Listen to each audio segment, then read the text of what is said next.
Parang kanina lang nasa touch truck, ngayon nasa light traffic na. Marunong na bumusina para maging aware yung ating mga kasama sa kalsada na makikiraan lang po.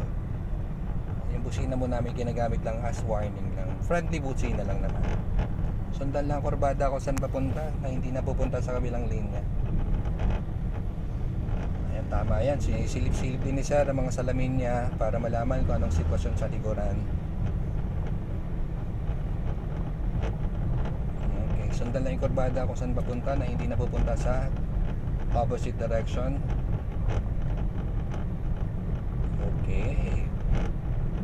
Kanina ako umakyat, pag start namin 1 o'clock, ako umakyat papunta sa aming pinagpa-practice na test track. Ngayon siya na magbababa hanggang sa driving school na.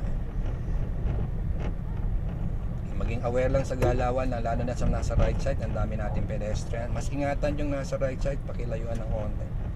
Huwag kang matakot dyan sa opposite direction kasi lalayo yan hanggat hindi ka luwalan pa sa guhit sa gitna.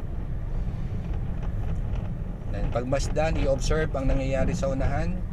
Kung pabagal sila, pabagal din tayo. Pag nag-brake light yan, magba-bright red ang likod nilang ilaw.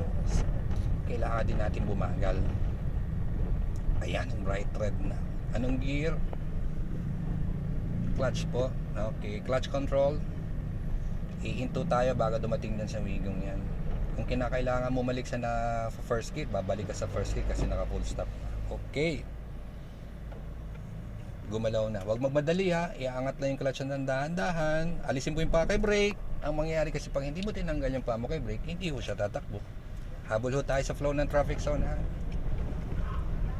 Pag na-reach mo agad yung 2,000, pwede mo i-shift agad sa second gear. Tapos very light lang sa gas pedal.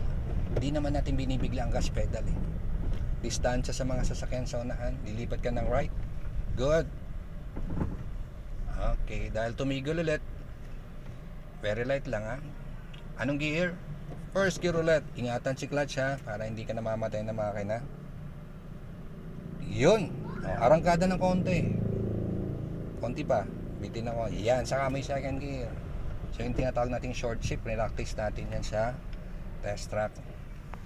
So traffic kasi, stop and go nangyayari sa amin.